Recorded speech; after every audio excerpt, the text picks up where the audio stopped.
अच्छा, पहले कौन सा टॉपिक डिस्कस करना है? हाइपर एल्डोस्टेरोनिज्म कर लें, कौन सिंड्रोम, या हाइपर पैराथायरॉयडिज्म कर लें? जो आप कहेंगे पहले वो कर लेंगे।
अब आ रही है यार? वो माइक ही बंद कर रहा है।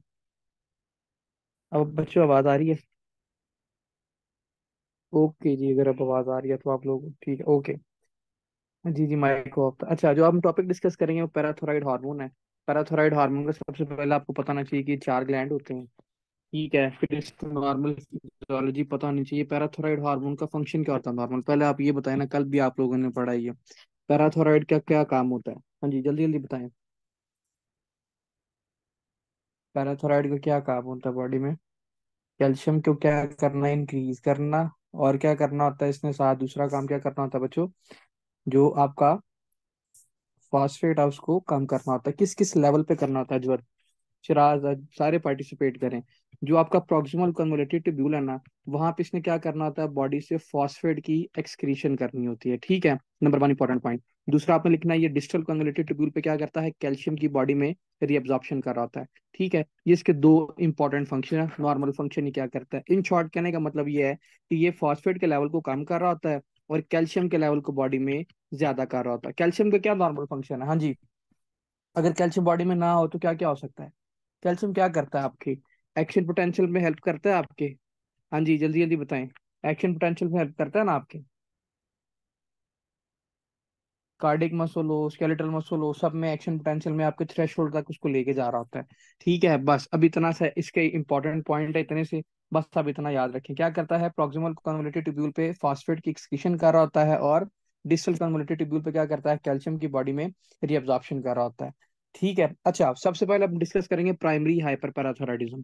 प्राइमरी हाइपर पैराथायरॉयडिज्म क्या होता है? पहले तो आपको ये पता होना चाहिए ना। प्राइमरी हाइपर पैराथायरॉयडिज्म में ये होता है, हाइपर आ गया ना, जो आपका पैराथायरॉयड ग्लैंड है, अब वो ज्यादा से ज्यादा काम करेगा, ओवर एक्टिविटी करेगा।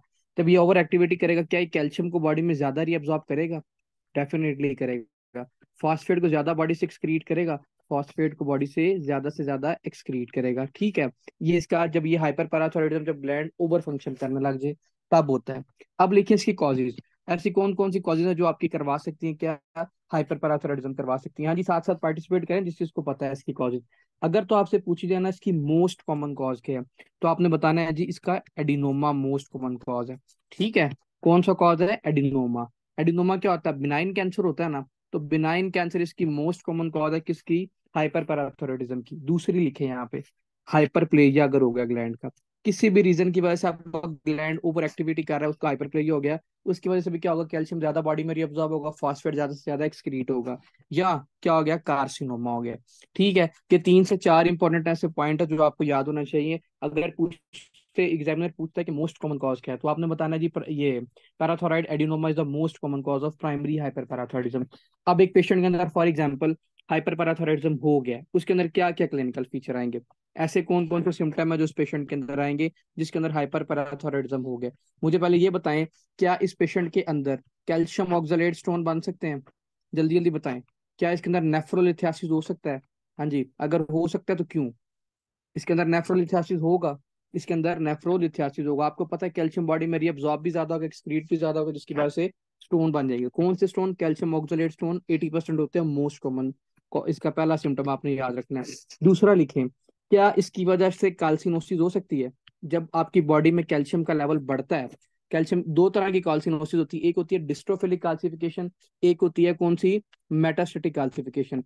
अब इसके अंदर क्या हो रहा है? कैल्शियम का लेवल बॉडी में एक्सेस एक्सेस कर रहा है, तो क्या इसकी वजह से इसके अंदर मेटास्टेटिक कैल्सिफिकेशन हो सकती है? हाँ जी, जल्दी जल्दी बताएं, क्या इसके अंदर मेटास्टेटिक कैल्सिफिकेशन होगी? ओके जी, अगर होगी इसके अंदर क्या देखेंगे हम? मेटास्टेटिक कैल्सिफिकेशन देखेंगे, किसकी? रेनल ट्यूब्यूल की देखेंगे। दूसरा इंपॉर्टेंट पॉइंट। तीसरा इसके अंदर पता क्या होता है? देखें, पेंक्रियाटाइटिस हो जाता है। अब मुझे बताएं इसके अंदर पेंक्रियाटाइटिस कैसे हो सकता है? हाँ जी, किसी को पता है पेंक्रियाटाइटिस कैसे हो सकता है?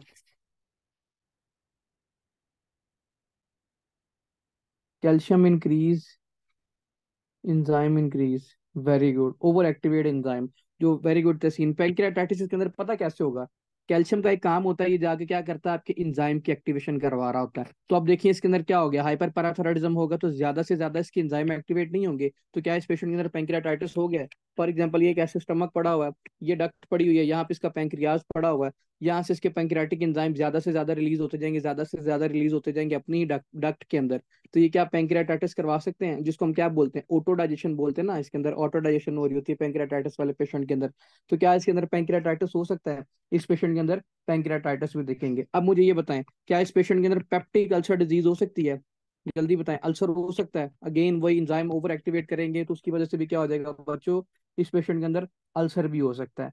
ठीक है, कॉन्स्टिपेशन की होगी, क्योंकि आपकी जीआईटी की मोटेलिटी को ये डिक्रीज कर रहा है, इसीलिए इसके अंदर क्या होगा बच्चों? कॉन्स्टिपेशन भी हो जाएगी। अच्छा, इस ना देखिए, हाइपर पैराथायराइडिज्म अगर किसी पेशेंट के अंदर होता है, इसके अंदर मैंने सबसे पहले आपको क्या इंपॉर्टेंट फीचर बताया था, ये इंपॉर्टेंट है, ये बात समझनी है आपने। इसके अंदर ना कैल्शियम का लेवल इंक्रीज कर रहा होता है। ठीक है, ये बात मैंने आपको बताई ना, कैल्शियम का लेवल इंक्रीज कर सकता है इसके अंदर। अब इसके अंदर ना, इस पेशेंट के अंदर सीजर कैसे आते हैं, सीजर्स कैसे होते हैं, इसका पता होना चाहिए। देखिए, फॉर एग्जांपल, ये हमारी एक नर्व टर्मिनल था, यहाँ पे एक वेसिकल्स पड़े हुए हैं, इसके अंदर क्या होता है बच्चों? सोडियम होता है। ठीक है, यहाँ पे साइनैप्स होता था, और ये पोस्ट साइनेप्टिक इसकी वो होती थी ना, आगे मेम्ब्रेन, ये प्री होती थी और ये पोस्ट होती थी। ठीक है, अब यहाँ से क्या हुआ? सोडियम को कौन रिलीज करवाता है यहाँ से? कैल्शियम रिलीज करवाता है इधर से, इसके वेसिकल्स के अंदर से। आपने जो नॉर्मल फिजियोलॉजी, बेसिक फिजियोलॉजी पढ़ी हो, तो जब इसके अंदर से सोडियम ज्यादा से ज्यादा निकल के जाके साइनेप्सिस पे जाके पोस्ट पे जाके लगेगा, तो एक्शन पोटेंशियल ज्यादा नहीं हो रहा, डीपोलराइजेशन ज्यादा नहीं हो रही, तो क्या इस पेशेंट के अंदर सीजर हो सकते हैं? हाँ जी, बताएं, क्या इस पेशेंट के अंदर सीजर होंगे?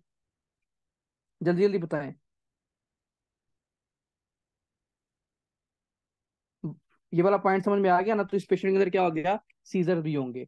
ठीक है, आपको पता है कैल्शियम जब ज्यादा से ज्यादा सोडियम, इसकी कैल्शियम ज्यादा से ज्यादा अंदर जाएगा, यहाँ से ज्यादा से ज्यादा सोडियम को रिलीज करवाएगा। ठीक है, ज्यादा से ज्यादा एसिटाइल कोलिन को रिलीज करवाएगा। जितना एसिटाइल कोलिन यहाँ से रिलीज होगा, उतना उसका एक्शन पोटेंशियल होगा, जितना एक्शन पोटेंशियल होगा उतना ही इसके अंदर क्या होगा बच्चों? Repeat please. अच्छा, तो कीर ये देखो, जब आपने नॉर्मल फार्म ये पढ़ी थी, बेसिक्स फार्माकोलॉजी में पढ़ी थी एएनएस की, आपने पढ़ा था यहाँ पे क्या होता है? प्री साइनेप्टिक होता है, यहाँ पे क्या होता है? पोस्ट साइनेप्टिक होता है। वेसिकल्स के अंदर क्या होता है? सोडियम होता है, एसिटाइल कोलिन होता है, यही पढ़ा था ना आपने? जब सीजर वाला पॉइंट रिपीट करना। ओके, मैं कर देता हूँ, ये देखें, क्या होता है? वेसिकल्स के अंदर सोडियम होता है, एसिटाइल कोलिन होता है।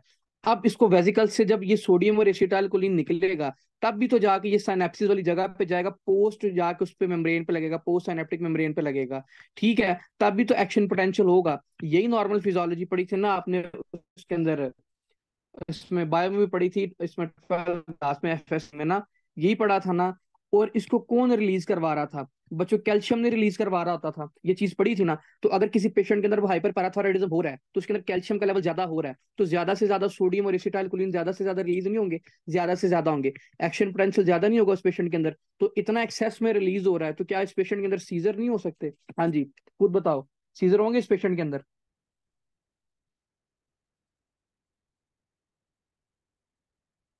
समझ आई? ओके जी, समझ आ गई। अच्छा, यहाँ पे हमने एक डिजीज पढ़ी थी, किसी को पता है, जो इस कैल्शियम को रिलीज नहीं होने देती थी? ये इस टॉपिक का पार्ट नहीं है, लेकिन इसके साथ को रिलेट कर रहा हूँ। जो इस कैल्शियम को रिलीज नहीं होने देती थी, किसी को उस डिजीज का पता है? डिजीज का नाम जो कैल्शियम को रिलीज नहीं होने देती। बोटुलिज्म। और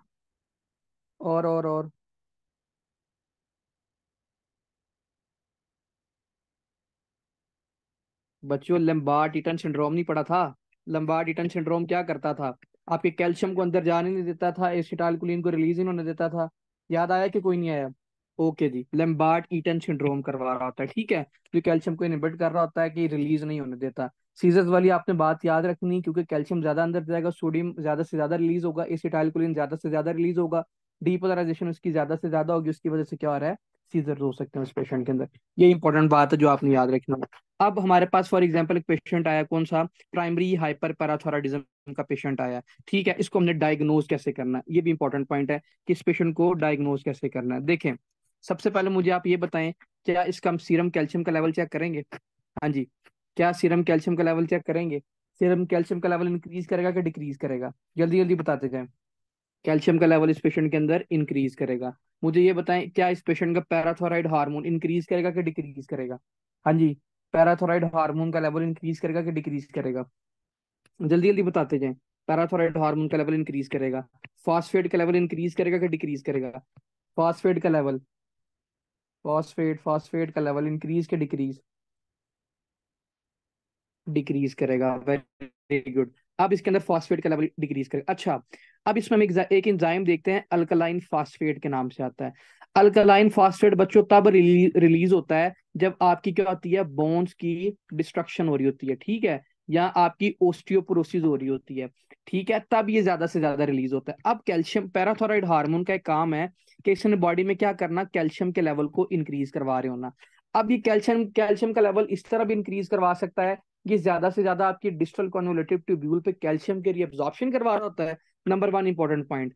दूसरा इसका काम ये होता है कि ये आपके बोन से कैल्शियम को निकालना शुरू कर देता है। अगर बोन से कैल्शियम निकलना शुरू हो जाए, इस टर्म को मेडिकल में क्या बोलते हैं? बोन रिजॉर्प्शन नहीं बोलते। तो ये बोन रिजॉर्प्शन ज्यादा से ज्यादा नहीं करवा रहा होता। तो जब आपको पता है जब बोन से ज्यादा कैल्शियम निकालेगा तो बोन टूटेंगे नहीं, तो जब बोन टूटेंगी तो क्या अल्कलाइन फास्फेट का लेवल बढ़ सकता है इस पेशेंट के अंदर, इस एंजाइम का? हाँ जी। अल्कलाइन फास्फेट का लेवल बढ़ेगा इस पेशेंट के अंदर। इस पेशेंट के अंदर अल्कलाइन फास्फेट का भी लेवल बढ़ेगा। अच्छा, ट्रीटमेंट ना अभी हम इसका थोड़ी देर बाद में देखते हैं कि इसको हमने ट्रीट कैसे करना है। पहले अभी करवा दूं कि बाद में? ट्रीटमेंट अभी करना है कि बाद में करना है? फिर सबका अलग अलग करवाना पड़ेगा यार, या एक ही दफा तीनों को करवा दूंगा?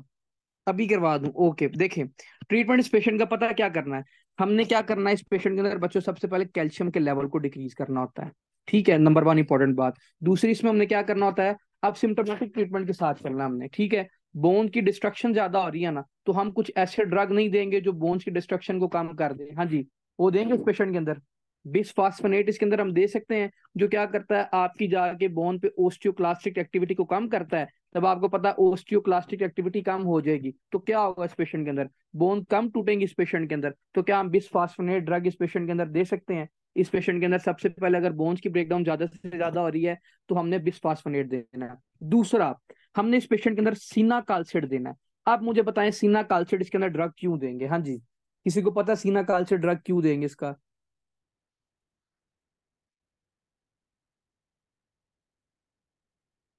Very good. ये क्या करेगा बच्चों, बॉडी में कैल्शियम के लेवल को डिक्रीज कर रहा होगा, बस इतना याद रखें। इसमें क्या करना है, बॉडी में कैल्शियम के लेवल को इसने कम करना होता है, ठीक है। ये कैल्शियम सेंसिंग रिसेप्टर पे जाके एक्ट करेगा, वो सारी बातें छोड़े, बस इतना याद रखें, इसने कैल्शियम के लेवल को बॉडी में कम करना होता है। सीना काल्साइट ने क्या दिया सबसे पहले, कैल्शियम के लेवल को कम करने के लिए सीना काल्साइट दे दी। बॉन्ड डिस्ट्रक्शन ज्यादा से ज्यादा आ रहा है, उसके लिए हम बिस्फॉस्फोनेट दे देंगे इस पेशेंट के अंदर। अच्छा, अब हमने देखा कि फॉर एग्जाम्पल इस चीज से भी फर्क नहीं पड़ रहा।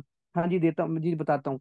अगर इस चीज से भी नहीं फर्क पड़ रहा तो क्या बच्चों हम इस पेशेंट के अंदर काल्सीटोनिन दे सकते हैं? काल्सीटोनिन का मैकेनिज्म ऑफ एक्शन क्या है, पहले तो ये आपको पता होना चाहिए ना।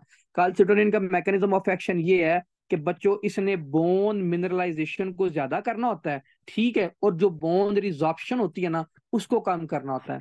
अब बोन रिजॉर्प्शन क्या हो रही थी कि हड्डियां टूट रही थी और कैल्शियम निकल रहा था उसके अंदर, यही था ना। तो इसने क्या कर दिया आके, काल्सिटोनिन ने इस प्रोसेस को ब्लॉक कर दिया, बोन रिजॉर्प्शन को। तो अब आपको पता है बोन रिजॉर्प्शन अब हो नहीं रही, तो बोन मिनरलाइजेशन ज्यादा से ज्यादा होगी, कैल्शियम आपकी जाके बोन में डिपॉजिट होना स्टार्ट हो जाएगा। अच्छा, ये तो था सारा इसका फार्माकोलॉजिकल ट्रीटमेंट। अगर इससे भी पेशेंट को अंदर फर्क ना पड़े तो फिर हमने इस पेशेंट के अंदर क्या करना होता है, हमने बच्चों जो इसका ग्लैंड होता है ना, वही सर्जिकली क्या कर देना होता है बच्चों, रिमूव कर देना होता है।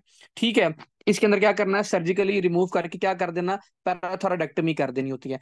अब यहाँ पे थोड़ा सा सर्जरी का पार्ट ऐड कर लें, ये तो मेडिसिन का था कि हमने पैराथोराइडेक्टमी कर दी। इस पेशेंट के अंदर ना डिपेंड करता है इसकी कॉज क्या है। फॉर एग्जांपल अगर उसका एडिनोमा है तो फिर भी हम क्या करेंगे इसके अंदर ना, बेसिकली शुरू में मैंने आपको बताया था इसके 4 ग्लैंड होते हैं, यही बात बताई थी ना, पैराथोराइड हार्मोन के चार चार पार्ट होते हैं, 2 इधर होते हैं, 2 इधर होते हैं, 2 इधर, 4 होते हैं ऐसे करके ना। तो हमने क्या करना है, फॉर एग्जाम्पल अगर तो बच्चों एडिनोमा कॉज हुई, ठीक है, या इस पेशेंट के अंदर कार्सिनोमा कॉज हुई, ठीक है, या कोई कैंसर हुआ, तो हमने इस पेशेंट के अंदर ट्रीटमेंट ये करना होता है कि इसके हम 2 इफेक्टेड ग्लैंड रिमूव कर देंगे, 2 ग्लैंड पीछे छोड़ देंगे स्पेयर। उसकी रीजन पता क्या होती है, कि इस पेशेंट के अंदर हाइपोकाल्सीमिया ना हो, इसीलिए कैल्शियम का लेवल बॉडी में कम ना कर दिया अगर हमने चारों रिमूव कर दिए। तो फिर इसलिए क्या करते हैं, हम इस पेशेंट के अंदर 2 को रिमूव कर देते हैं, 2 रहने देते हैं, ठीक है, ताकि उसके अंदर हाइपोकाल्सीमिया वाले फीचर ना आए। लेकिन बच्चों अगर उसकी कॉज क्या है, हाइपरप्लेजिया, हाइपरप्लेजिया क्या होता है, increase in number and size of cell, ठीक है, इसके अंदर हमें बच्चों चारों ग्लैंड रिमूव करने पड़ते हैं, इंपॉर्टेंट पॉइंट, चारों ही ग्लैंड रिमूव करने पड़ते हैं। और साथ क्या करना है, लाइफ टाइम के लिए पेशेंट को क्या प्रेफर कर देना है, कैल्शियम देना होता है। ठीक है, ये वाली समझ आ गई, ये वाली पॉइंट, कि अगर तो इसकी कॉज क्या है, हाइपरप्लेजिया, तो हमने क्या करना है, इसके चारों ग्लैंड रिमूव कर देने होते हैं। ये 4 ग्लैंड रिमूव करके ना, अगर फॉर फिर एग्जामिनर पता क्या करता है, कि सॉरी, इसका जब हम ट्रीटमेंट करते हैं, 4 ग्लैंड रिमूव कर दिए ना, थोड़ा सा जो आपका पैराथोराइड ग्लैंड होता है ना, उसको हम प्लेस कर देते हैं किधर, आपकी ब्रेकियालिस मसल्स के अंदर, ठीक है, ताकि वो इधर उधर से थोड़ा थोड़ा रिलीज होता रहे और आपके पेशेंट के अंदर क्या हो, हाइपोकाल्सीमिया वाले फीचर ना आए। हाँ जी, ये समझ में आ गया जी, ब्रेकियालिस मसल पे करते हैं, फोर आर्म पे। सबको समझ आ गई ये वाला पॉइंट, कि क्या करते हैं कि थोड़ा सा पैराथोराइड ग्लैंड होता है, वो आपके वहाँ ब्रेकियालिस मसल पे प्लेस कर देते हैं, ताकि थोड़ा थोड़ा आपकी बॉडी में पैराथोराइड हार्मोन रिलीज होता रहे, कैल्शियम के लेवल को बॉडी में असेस करता रहे, कैल्शियम को बॉडी में रीअब्जॉर्प्शन करता रहे, ताकि कैल्शियम की बॉडी में डेफिशिएंसी ना हो, हाइपोकाल्सीमिया ना हो। हाँ जी, बाकी सबको भी समझ में आ गई है।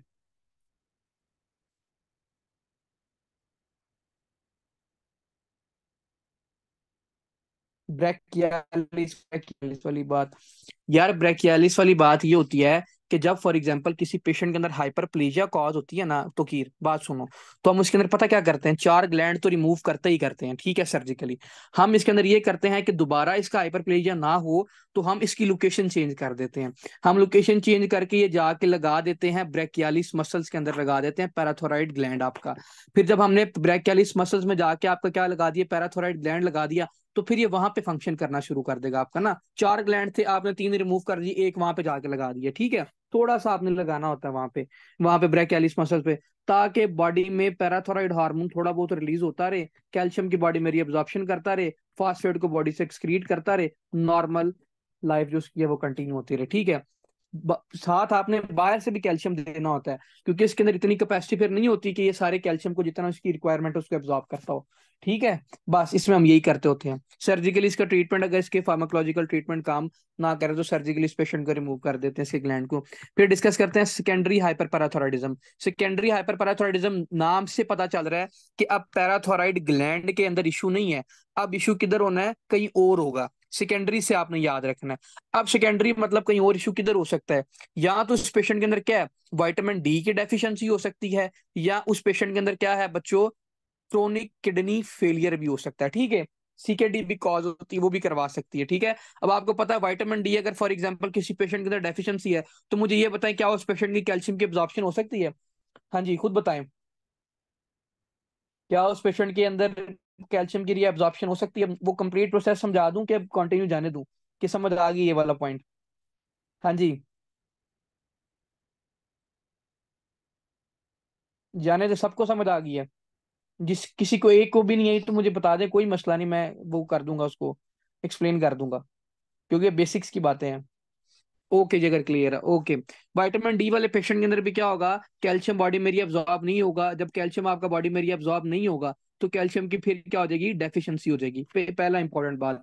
दूसरा, फॉर एग्जाम्पल एक पेशेंट आया, वो हमारे स्टेज 5 पे था, ठीक है, सी के डी स्टेज 5 है उसको, ठीक है। इस स्टेज के अंदर पता क्या होता है, आपका कैल्शियम बॉडी में रीअब्सॉर्ब ही नहीं हो रहा, या उसको स्टेज 3 कह लो या 4 कह लो या 5 कह लो, डिपेंड करता है उसकी स्टेज क्या।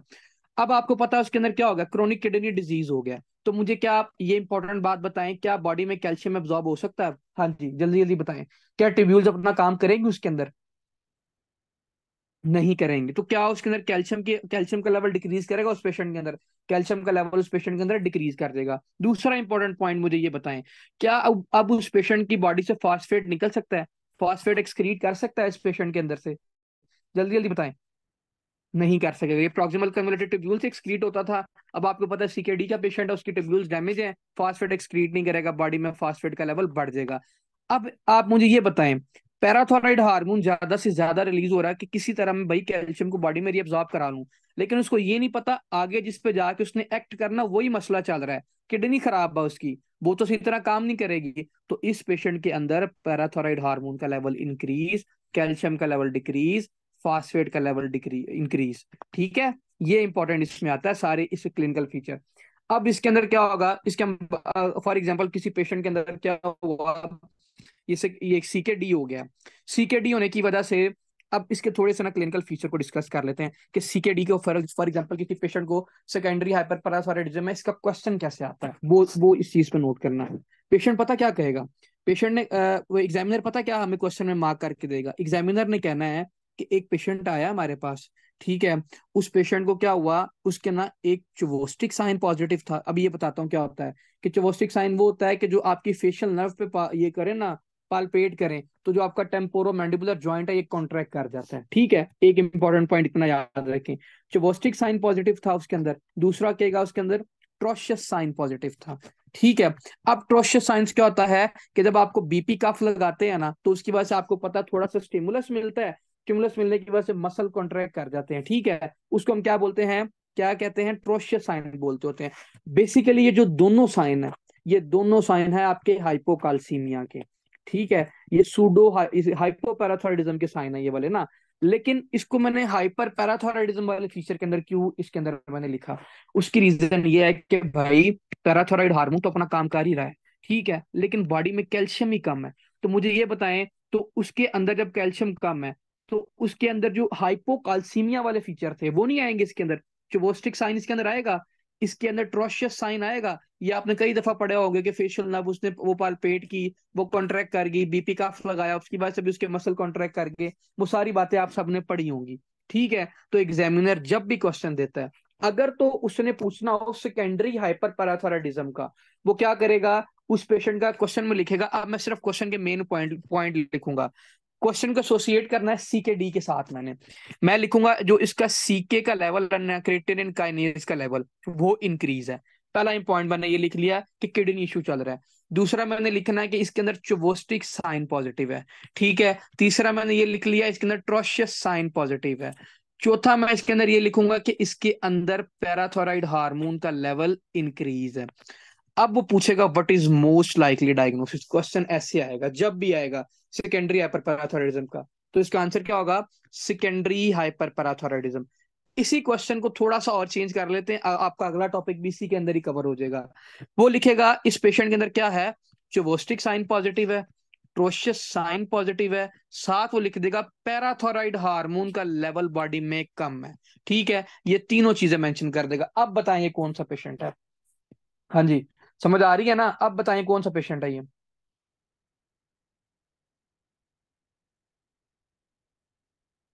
हाइपोपैराथायराइडिज्म का, वेरी गुड। अजवर टर्शरी का नहीं है, टर्शरी में आपका पैराथायराइड हार्मोन का लेवल डबल हो जाता है, इंक्रीज करता है, वो भी बताता हूँ वो क्यों करेगा उस पेशेंट के अंदर। ठीक है, हाइपोपैराथायराइडिज्म का इसका पेशेंट होगा जब उसने कह दिया कि भाई पैराथायराइड हार्मोन ही कम है। क्या किया, क्लिनिकल फीचर दोनों के सेम दिए उसने, एक में उसने पैराथायराइड हार्मोन का लेवल इंक्रीज कर दिया, एक में उसने कम कर दिया। जब पैराथायराइड हार्मोन कम कम रिलीज हो रहा है, इसका मतलब है कैल्शियम भी कम रीअब्सॉर्ब हो रहा है, तो कैल्शियम कम रीअब्सॉर्ब होगा तो चवोस्टिक साइन ट्रोशियस साइन पॉजिटिव नहीं होंगे इस पेशेंट के अंदर, ये दोनों पॉजिटिव होंगे। जब वो लिख रहा है कि भाई इसका सीके का लेवल इंक्रीज है, पैराथायराइड हार्मोन का लेवल इंक्रीज है, चवोस्टिक और ट्रोशियस साइन पॉजिटिव है, ये इंडिकेट कर रहे हैं ये हाइपोकाल्सीमिया के दोनों फीचर। और जो बाकी दोनों इंडिकेट कर रहे हैं भाई ये सीकेडी को कर रहा है और ये सेकेंडरी हाइपरपैराथायराइडिज्म को कर रहा है। क्वेश्चन समझ में आएगा कैसे आता है? क्वेश्चन समझ में आएगा कैसे आता है? ओके जी, अगर सबको सबको आ गया ना। ओके ओके जी, अगर सबको समझ में आ गया, ओके। अच्छा, अब इसको थोड़ा सा टॉपिक को ना आगे लेके चलते हैं। अब टॉपिक को ऐसे आगे लेके जाना है कि हमने इस पेशेंट के अंदर ऐसी कौन सी इन्वेस्टिगेशन वो करवानी है। सबसे पहले मुझे ये बताएं, इस पेशेंट के अंदर सीरम कैल्शियम का लेवल क्या होगा, इंक्रीज करेगा कि डिक्रीज करेगा? जल्दी जल्दी बताएं, जल्दी जल्दी बताएं। इस पेशेंट के अंदर वेरी गुड, कैल्शियम का लेवल डिक्रीज। दूसरा मुझे इंपॉर्टेंट बात बताएं, सीरम के अंदर जो फास्फेट का लेवल है वो इंक्रीज करेगा कि डिक्रीज करेगा? हाँ जी, फॉस्फेट का लेवल इसके अंदर इंक्रीज करेगा। तीसरा इंपॉर्टेंट इसके अंदर मुझे पॉइंट ये बताएं कि जो इसका अल्कलाइन फॉस्फेट का लेवल है, अब ये मुझे खुद बताएं, अल्कलाइन फॉस्फेट के लेवल पे क्या फर्क पड़ेगा? Alkaline phosphate, very good, alkaline phosphate increase. अब देखिए ये इंक्रीज क्यों होता है। भाई पैराथोराइड अपना काम ठीक कर रहा है, इशू किडनी पे था हमारे, लेकिन बोन्स पे तो कोई इशू नहीं था ना। तो पैराथोराइड हार्मोन जाके बोन से थोड़ी बहुत कैल्शियम निकालना शुरू कर देगा, बोन्स की ओस्टियोपोरोसिस कराना शुरू करवा देगा। ठीक है, जब वहां से ज्यादा बोन्स की ब्रेकडाउन करवाएगा तो वहां से कैल्शियम को थोड़ा बहुत रिलीज करवाना शुरू करेगा। इसीलिए इस पेशेंट के अंदर क्या होगा, इतना रिलीज नहीं करवा सकता कि वो कैल्शियम के लेवल को बॉडी की डिमांड के मुताबिक ले आए, लेकिन रिलीज जरूर करवाएगा। ठीक है, बोन की डिस्ट्रक्शन ज्यादा होगी तो एएलपी का लेवल भी इस पेशेंट के अंदर क्या करेगा, इंक्रीज कर देगा। ठीक है, ये सारे इंपॉर्टेंट पॉइंट समझ में आ गए। सीरम इसके पैराथोराइड हार्मोन के लेवल पे क्या फर्क पड़ेगा, इंक्रीज होगा कि डिक्रीज होगा? इंक्रीज होगा भाई, इसलिए तो बोन रिजॉर्प्शन करवा रहा है, ये पॉइंट मैंने यहाँ पे लिखा है। ठीक है, सबको ये पॉइंट समझ में आ गया, इसका टोटल ट्रीटमेंट ट्रीटमेंट भी वो है। इसके अंदर हम क्या देंगे भाई, सबसे पहले कैल्शियम देंगे इसके अंदर बाहर से, क्योंकि बॉडी में कैल्शियम ही कम है। इस उसके अंदर हमने सीधा काल से ड्रग दी थी, क्यों दी थी, कि वो बॉडी में कैल्शियम को कम करे। क्या इस पेशेंट के अंदर हम दे सकते हैं, सेकेंडरी हाइपर पैराथायरॉयडिज्म वाले पेशेंट के अंदर सीना काल से ड्रग देंगे, कालसीटोनिन देंगे? भाई नहीं, हमारे पास कैल्शियम ही कम है, हमने बाहर से इस पेशेंट को कैल्शियम देना है। और क्या करना है, ट्रीट द अंडरलाइन कॉज। अब अंडरलाइन कॉज क्या है इस पेशेंट के अंदर, मुझे ये बताएं। इसके अंदर अगर विटामिन डी की डेफिशिएंसी है तो क्या मैं विटामिन डी बाहर से दूंगा? जल्दी जल्दी बताएं, क्या विटामिन डी बाहर से दूंगा? सीकेडी की जो कॉज है हम उसको रूल आउट करेंगे, अगर उसका ज्यादा वो वर्स हो रहा है तो हम उसको डायलिसिस पे भी लेके जाएंगे उस पेशेंट को, बस इसका यही ट्रीटमेंट है। और अगर ग्लैंड का साइज बढ़ता जा रहा है, बढ़ता जा रहा है, बढ़ता जा रहा है, ठीक है, आपको पता है पैराथोराइड का लेवल ज्यादा है, हाइपर पैराथोराइडिज्म है सेकेंडरी, तो अगर वो पीछे नॉर्मल स्ट्रक्चर को कंप्रेस कर देगा, कौन सी पीछे नर्व पड़ी होती है हमारे पास, रिकरेंट लेरेंजियल नर्व पड़ी होती है, अगर उसको कंप्रेस कर देगा तो उसकी वजह से क्या हो जाएगी, हॉर्सनेस ऑफ वॉइस हो सकती है इस पेशेंट के अंदर, हॉर्सनेस ऑफ वॉइस भी इस पेशेंट के अंदर हो सकती है। तो हमें क्या करना पड़ेगा, ग्लैंड को रिमूव करना पड़ेगा। पहले तो हम अंडरलाइन कॉज को ठीक करेंगे, ट्रीटमेंट रिपीट कर दूं, ध्यान, इसके अंदर सबसे पहले हम कैल्शियम देंगे खुद, क्योंकि बॉडी में कैल्शियम का लेवल कम है। ठीक है, फिर दूसरा पॉइंट इसमें क्या करेंगे, अंडरलाइन कॉज को ट्रीट करेंगे। अंडरलाइन कॉज को कैसे ट्रीट करना है, हमने इस पेशेंट के अंदर विटामिन डी देना होता है। विटामिन डी देंगे क्यों, क्योंकि आपको पता है ये अल्फा वन वो इंजाइम को एक्टिवेट करता है, उसकी वजह से आपकी कैल्शियम की बॉडी में रीअब्जॉर्प्शन हो रही होती है। तीसरा पॉइंट क्या करेंगे, हम इस पेशेंट के अंदर अगर उसके ग्लैंड का साइज बढ़ रहा है ना, तो हम सर्जिकली ग्लैंड को रिमूव कर इसके अंदर रिमूव कर देंगे। ठीक है, अगर क्यों रिमूव करेंगे, पीछे आपके पास रिकरेंट लेरेंजियल नर्व पड़ी होती है, अगर वो कंप्रेस हो रही है तो उसकी वजह से क्या होगी, हॉर्सनेस ऑफ वॉइस होंगे। अगर पीछे सोफेगस पड़ी है वो कंप्रेस हो रही है तो डिस्फेजिया हो जाएगा। पीछे अगर आपको पता है ट्रैकिया पड़ा वो कंप्रेस हो रहा है तो उसकी वजह से डिस नहीं हो सकता है। तो इसीलिए हमें क्या करना पड़ेगा, फिर ग्लैंड को रिमूव करना पड़ेगा इस पेशेंट के अंदर। हाँ जी, ट्रीटमेंट समझ में आ गया सारा?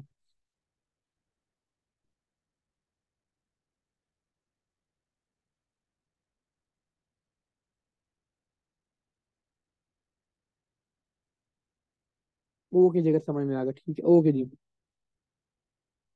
अच्छा, इसके अंदर ना एक और काम करेंगे हम, कोई ऐसा ड्रग देंगे, कुछ ऐसी चीज देंगे जिसकी वजह से आपका फॉस्फेट का लेवल कम हो जाए। मैंने आपको ये भी कहा ना, तो इसके अंदर फॉस्फेट का लेवल बढ़ रहा है, ये मैंने आपको बात बताई ना। तो ऐसी कौन सी कोई ड्रग है जो क्या करती है, चिलेटिंग एजेंट है जो इसको रिमूव कर रही होती है? Very good, oral phosphate binder देंगे, इसके अंदर सेवेलिमर आ सकता है, कैल्शियम सॉल्ट आ सकते हैं, या हाइड्रोक्लोराइड आ सकता है। ठीक है, लेंथम कार्बोनेट भी आता है, ये आपकी बुक पे मेरे ख्याल में लिखे भी हुए, वहां पे देख लीजिएगा, लेंथम कार्बोनेट लिख लें। सेविलेमर इसमें मोस्ट लाइकली यूज होता है, इसका नाम आपने जरूर याद रखना है, ये क्वेश्चन में भी एग्जामिनर मेंशन कर देता है। तो ओरल फास्फेट बाइंडर देंगे जो क्या करेंगे, इस पेशेंट के फास्फेट को बॉडी से रिमूव कर देंगे। हाँ जी, समझ में आ गया?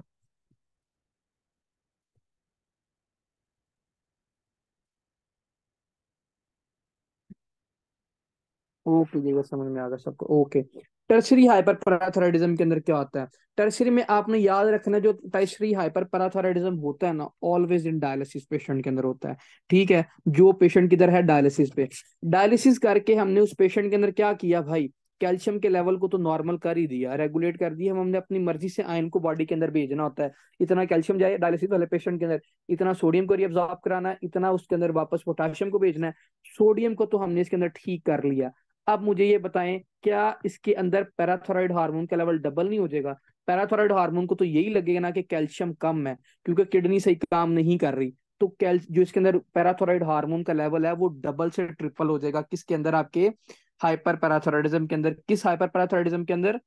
आपके टर्शरी हाइपरपैराथायराइडिज्म के अंदर। बस इसके अंदर आपने यही याद रखना है, और इसमें कुछ इंपॉर्टेंट नहीं है। टर्शरी हाइपरपैराथायराइडिज्म में से एग्जामिनर क्वेश्चन भी नहीं पूछता होता। ठीक है, ये सारा इसका यही था डिपेंड। अब इसको भी क्या करना है, फॉर एग्जाम्पल इसका भी ट्रीटमेंट क्या करना है टर्शरी हाइपरपैराथायराइडिज्म का? आपको पता है ग्लैंड ओवर साइज कर रहा है, अब कैल्शियम का लेवल तो बॉडी में नॉर्मल है ना, तो हमने क्या करना है, सर्जिकली ग्लैंड को रिमूव कर देंगे। ठीक है, बस पैराथायरॉइडेक्टमी कर देंगे इस पेशेंट के अंदर। इसका ट्रीटमेंट हमारे पास यही है। अगर आपसे पूछा जाए हाइपर पैराथायराइडिज्म की, आपने ये क्वेश्चन आता है हाइपर पैराथायराइडिज्म की, अगर ओवरऑल वैसे हाइपर पैराथायराइडिज्म लिखा हो ना कि मोस्ट कॉमन कॉम्प्लिकेशन क्या है, ये एमसीक्यूज आता होता है। Most common complication of of hyper parathyroidism, तो आपने बताना भाई हाइपर कैल्सीमिया, ये कैल्शियम के लेवल को बॉडी में इंक्रीज कर देती होती है। अच्छा, अब थोड़ा सा ना, जो आपने सेकेंडरी हाइपर पैराथायराइडिज्म पढ़ा था, आपने पढ़ा था प्राइमरी हाइपर पैराथायराइडिज्म पढ़ा था, उसके अंदर ना हम उसको कार्डियक के साथ थोड़ा सा कोरिलेट करते हैं। ठीक है, प्राइमरी हाइपर पैराथायराइडिज्म में मैंने आपको एक बात बताई थी कि कैल्शियम का लेवल क्या करता है, बॉडी में इंक्रीज कर देता है। प्राइमरी में मैंने यही बात बताई थी ना, कैल्शियम का लेवल इंक्रीज कर रहा है। तो मुझे ये बताएं, ईसीजी पे क्या फर्क आएगा? हाँ जी, हार्ट पे क्या इशू क्या होगा इसके अंदर, अगर उसका कैल्शियम ज्यादा है? क्यूटी इंटरवल प्रोलॉन्ग करेगा कि इसका वो डिप्रेस करेगा? QT interval, short QT interval, very good Tahseen, ये लिख लें अपनी बुक पे। क्यूटी इंटरवल इसके अंदर शॉर्ट कर देगा। दूसरी बात यहाँ पे लिखें, अगर तो हमारे पास पेशेंट कौन सा है, हाइपो पैराथायराइडिज्म का है या सेकेंडरी हाइपर पैराथायराइडिज्म का पेशेंट है, इसके अंदर क्या हो रहा है, कैल्शियम का लेवल कम नहीं हो रहा। अब मुझे बताएं क्यूटी इंटरवल पे क्या फर्क पड़ेगा? क्यूटी इंटरवल क्या करेगा इसके अंदर? Very good Ajwat, QT interval prolong कर देगा। और ऐसी कौन सी डिजीज है जिसके अंदर क्यूटी इंटरवल प्रोलॉन्ग करता है, क्या नाम है उसका? क्या नाम है उस डिजीज का? हाँ जी, हाँ जी, वेरी गुड शराट, टोरसाडे डी पॉइंट, याद आया, हमने ईसीजी के अंदर पढ़ा था। टोरसाडे डी पॉइंट के अंदर क्या होता है, आपका कैल्शियम का लेवल कम होता है, हाइपोकाल्सीमिया, क्यूटी इंटरवल प्रोलॉन्ग कर जाता है। ठीक है, वहां पे मैंने बताया भी था क्यूटी इंटरवल क्यों प्रोलॉन्ग कर रहा है। भाई जब आपके पास कैल्शियम ही नहीं है, तो मुझे ये बताएं, आपका कैल्शियम प्लाटू फेज मेंटेन नहीं कर रहा होता था, अब आपका प्लाटू फेज मेंटेन नहीं होगा, तो इसकी वजह से क्यूटी इंटरवल प्रोलॉन्ग हो जाएंगे। ये सारी चीज की बातें थी, हमने वहां पे पढ़ी थी। हाँ जी, किसी का कोई क्वेश्चन इसमें से? ओके जगह क्लियर, ओके, ठीक है, ओके। अब आगे हम डिस्कस करते हैं नेक्स्ट टॉपिक कौन सा, बाकी सबको भी समझ में आ गई है? कोई एक बच्चा जिसको ना समझ में आई हो?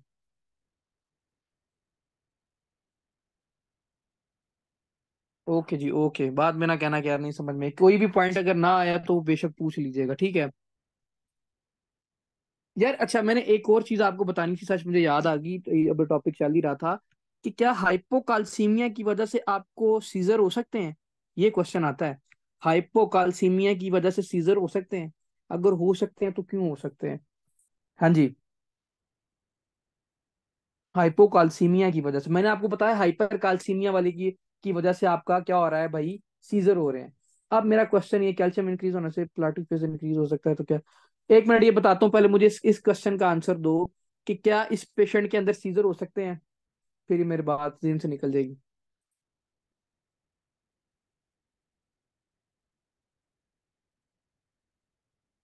सीजर हो सकते हैं इस पेशेंट के अंदर? तो यार तुक्का ही ला दो।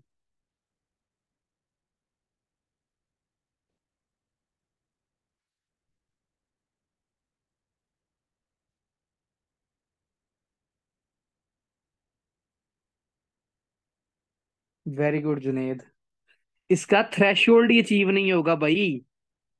Very good. ये देखो, ये एक क्या मैंने बनाया, एक ग्राफ बना दिया, यहाँ पे इसका एक्शन पोटेंशियल चलेगा।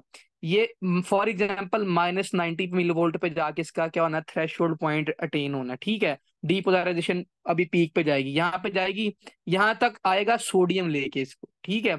सोडियम लेके यहाँ तक आएगा, 40 तक सोडियम लेके आ रहा है। आगे 50 तक लेके जाएगा आपका कैल्शियम, ठीक है। -40 तक ये आ रहा है, आगे 90 -90 तक आपका कौन लेके जाएगा, कैल्शियम जाएगा। तो भाई इसके अंदर कैल्शियम कम है हाइपोकाल्सीमिया वाले पेशेंट के अंदर, थोड़ा सा आएगा, थोड़ी सी डिपोलराइजेशन होगी, फौरन से डिपोलराइजेशन होगी, क्योंकि हमारे पास कैल्शियम नहीं है बॉडी में जो इसकी क्या करवाए, कंप्लीट थ्रेशोल्ड एक पॉइंट तक लेके जाए डिपोलराइजेशन की। थोड़ा सा कैल्शियम आया, उसने क्या किया, डिपोलराइजेशन करवाई। फिर थोड़ा सा आया हमारे पास कौन, सोडियम है, उसने डिपोलराइजेशन करवाई। थोड़ा अपने लेवल पे जा ही नहीं रहा, इसीलिए इस पेशेंट के अंदर क्या होगा, सीजर्स होंगे। ये वाला पॉइंट समझ में आ गया, लो थ्रेशोल्ड पॉइंट। वेरी गुड तो कीर, वेरी गुड। अफसर, जब कैल्शियम कम होगा जी। तो आपने बताना है भाई, हाइपर कैल्सीमिया वाले पेशेंट के अंदर भी हमने सीजर देखे हैं, और हाइपोकाल्सीमिया वाले पेशेंट के अंदर भी हमने क्या देखे हैं, सीजर देखे हैं। ये दोनों ऐसे पॉइंट थे कि जो दोनों के अंदर कॉमन थे। समझ में आ गई, प्राइमरी में भी और सेकेंडरी में भी और हाइपो में भी। ये वाला पॉइंट समझ में आ गया।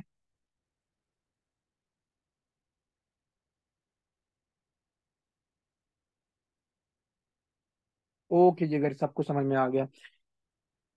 तो कीर, कैसे आप कह रहे हो कि इसका प्लाटीफेज इंक्रीज होने की वजह से इसका जो वो है हाइपर कैल्सीमिया की वजह से वो क्यूट इंटरवल प्रोलॉन्ग हो सकता है? हाउ?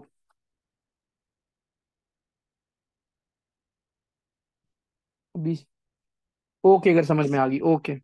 वो भी दोबारा इसी की तरफ लेके जा रहे हो। अच्छा, अब बात करते हैं किसकी, हाइपर एल्डोस्टिरोनिज्म की, ठीक है। नेक्स्ट टॉपिक है जो, ठीक है। हाइपर एल्डोस्टिरोनिज्म की वजह से क्या क्या क्लिनिकल फीचर आते हैं, सबसे पहले लिखे ना। अगर फॉर एग्जांपल किसी पेशेंट के अंदर एल्डोस्टिरोन का लेवल इंक्रीज है तो क्या हो सकता है? एल्डोस्टिरोन का नॉर्मल फंक्शन क्या है, पहले तो मुझे ये सारे बताएं ना। पहले ये बताएं, एल्डोस्टिरोन का नॉर्मल फंक्शन क्या है? जी अजवर। सोडियम को इंक्रीज करवाना, अच्छा, और क्या करना होता है इसने बॉडी में? दूसरा काम क्या करना होता है, इस भाई क्वेश्चन है। हाँ जी, पूछो पूछो, आप टाइप करो। पोटाशियम को क्या करना है कि इसने बॉडी में काम करना होता है, और हाँ जी, और बताएं। हाइड्रोजन को भी काम करना होता है, वेरी गुड। ये तीनों इसके इंपॉर्टेंट फीचर है। अब देखें, जब आपकी बॉडी में सोडियम ज्यादा जा रहा है तो वाटर ज्यादा नहीं जाएगा, तो क्या इसकी वजह से हाइपरटेंशन हो सकती है?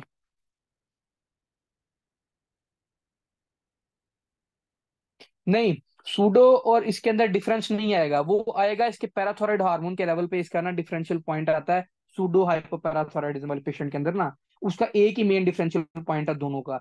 होती दोनों में जीएनएस के इसके अंदर ही म्यूटेशन होती है। लेकिन जो आपका सूडो हाइपोपैराथायराइडिज्म टाइप 1A होता है ना, उसके अंदर आपका पैराथायराइड का हार्मोन ज्यादा होता है, कैल्शियम का लेवल कम होता है, और फास्फेट का ज्यादा हो रहा होता है, ठीक है। और जो आपका टाइप बी है इसके अंदर हर चीज ही नॉर्मल होती है, ठीक है। यार, हंगरी बोन सिंड्रोम का मतलब ये है कि जब आपका पैराथायराइड हार्मोन ज्यादा से ज्यादा रिलीज होगा तो वो बोन्स पे जाके अटैक नहीं करेगा, तो जब वो बोन पे जाके अटैक करेगा, बोन से कैल्शियम रिलीज नहीं करवाएगा, बोन रिजॉर्प्शन वाली बात ही लिखी हुई है तो कीर।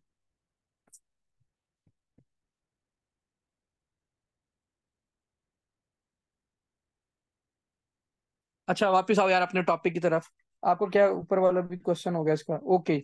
यार, इसके अंदर जो सूडो हाइपो पैराथायराइडिज्म है ना, एक में सारी वैल्यूज नॉर्मल होंगी, और एक में क्या होगी, एक पैराथायराइड हार्मोन लेवल इंक्रीज करेगा।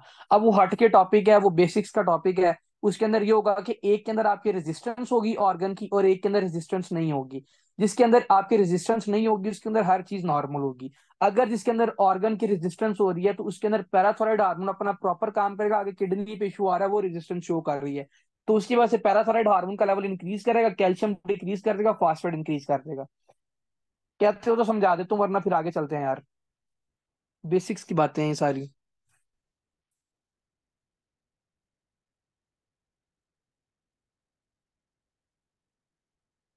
हाँ, सेकेंडरी में भी ये पैराथायराइड हार्मोन ज्यादा, कैल्शियम कम, फास्फेट का लेवल इंक्रीज करेगा।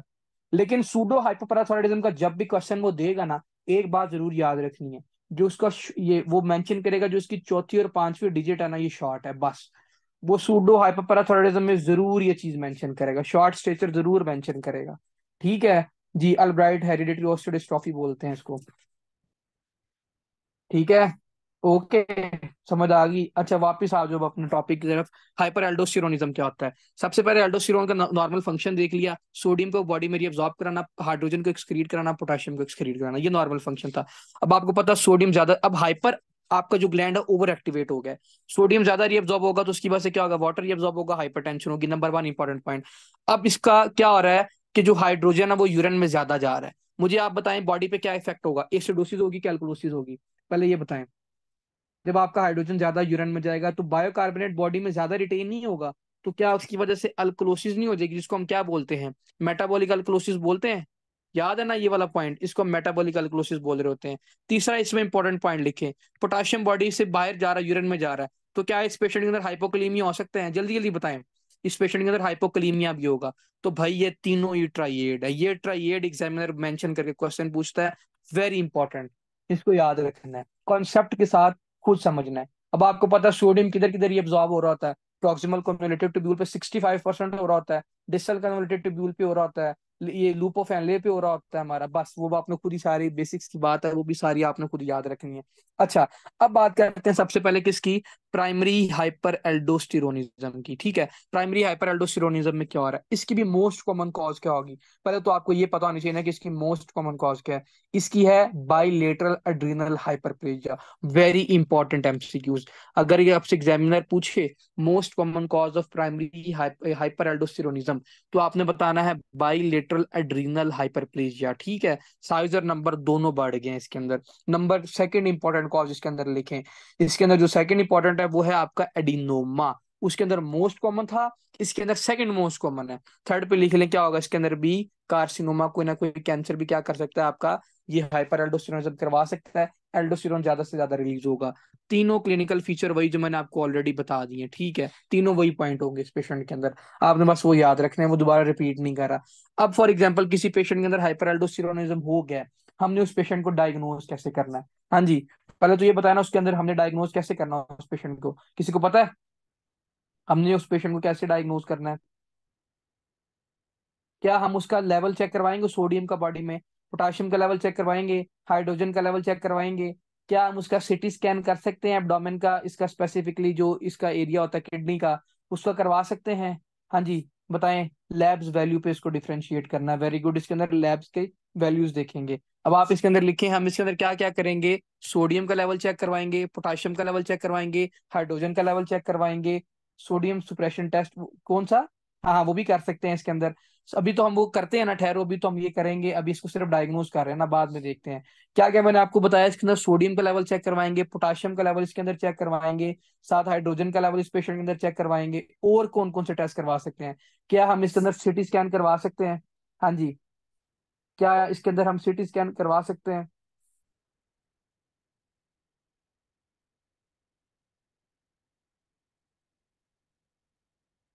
ओके जी, हम इसके अंदर सीटी स्कैन भी करवाएंगे। अच्छा, अब हमने इस पेशेंट को ट्रीट कैसे करना है, हमने इस पेशेंट के अंदर ट्रीटमेंट क्या देना है? अगर आपको पता है हाइपरप्लेजिया हो रहा है ना, तो क्या हम इसके अंदर सर्जिकली ट्रीटमेंट दे सकते हैं, जिस कॉज की वजह से वो इंक्रीज कर रहा है, हम अगर उसी को रिमूव कर दें?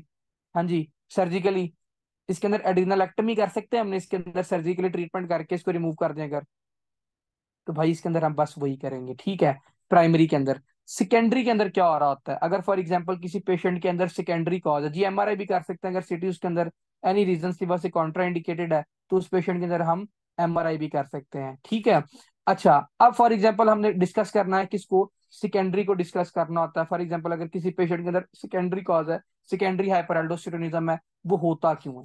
सबसे पहले आपने याद रखना है secondary hyper aldosteronism is always due to renin, RAS mechanism की वजह से आपका क्या हो रहा होता है कि आपका ज्यादा से ज्यादा हाइपर एल्डोस्टेरोनिज्म होता है। आपको मैंने बताया था ना कि जब हमारा रास सिस्टम एक्टिवेट होता था, बेसिक्स में मैंने पढ़ाया था आपको, जब रास एक्टिवेट होता है ये जाके क्या करता है, एल्डोस्टेरोन को भी करता है एक्टिवेट। तो फिर तो कीर ने पूछा था क्या सिर्फ आपका एल्डोस्टेरोन ही कर सकता है, एंजियोटेंसिन 2 ही कर सकता है? याद आया तो कीर, ये तुम्हारा ही क्वेश्चन था। तो फिर मैंने तुम्हें वहां पे बताया था कि जी नहीं, जो हमारा एड्रीनोकॉर्टिकोट्रोपिक हार्मोन से जब ज्यादा से ज्यादा क्या होता है, कोर्टिसोल रिलीज हो रहा होता है, अगर वो एक्सेस में जाएगा तो वो भी रिलीज, वो भी करवा सकता है। याद आया वो सारी ये वही वाली बातें हैं। तो अगर फॉर एग्जांपल किसी किसी पेशेंट के अंदर रा सिस्टम एक्टिवेट हो रहा है, वो आगे से एंजियोटेंसिन 2 को ज्यादा से ज्यादा बना रहा है, तो क्या ये जाके एल्डोस्टेरोन को एक्टिवेट करवाएगा? तो जब आपका एल्डोस्टेरोन एक्टिवेट करेगा तो इस पेशेंट के अंदर सारे वही फीचर नहीं आएंगे। इसके अंदर क्या होगा, हमारा मेटाबॉलिक अल्कलोसिस नहीं होगी इस पेशेंट के अंदर, ठीक है। साथ इस पेशेंट के अंदर क्या होगा, हाइपोक्लीमिया नहीं होगा। क्या इस पेशेंट के अंदर क्या इस पेशेंट के अंदर और क्या हो सकता है, हाइपरटेंशन नहीं हो सकती इस पेशेंट के अंदर। तीनों ट्राइएड एग्जामिनर मेंशन करेगा, लेकिन इसके अंदर एक प्लस पॉइंट मेंशन करेगा, इस पेशेंट के अंदर रेनिन हार्मोन का लेवल इंक्रीज है। बस ये चीज मेंशन करेगा कि रेनिन का लेवल इंक्रीज है। अब बताओ क्वेश्चन में क्या इसका डायग्नोसिस है, तो आपने बताना है जी सेकेंडरी हाइपर एल्डोस्टेरोनिज्म। एक पॉइंट से सारा क्वेश्चन ही चेंज हो गया, बाकी सारी बातें इसके अंदर वही हैं, ठीक है।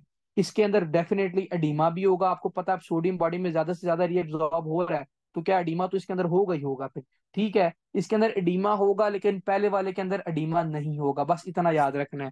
क्यों एडीमा नहीं हो रहा, उसके अंदर रेनिन एंजाइम ने रिलीज कर रहा, उसके अंदर सिर्फ हाइपरटेंशन हो रही थी, इसके अंदर हाइपरटेंशन भी हो रही है, साथ रेनिन भी ज्यादा से ज्यादा रिलीज कर रहा है, तो वाटर उतना ज्यादा रिटेन हो रहा है, सोडियम उतना ज्यादा रीअब्सॉर्ब हो रहा है, इसीलिए इस पेशेंट के अंदर क्या होगा, साथ में एडीमा भी होगा, ठीक है। उसके अंदर एडीमा एडीमा नहीं होगा।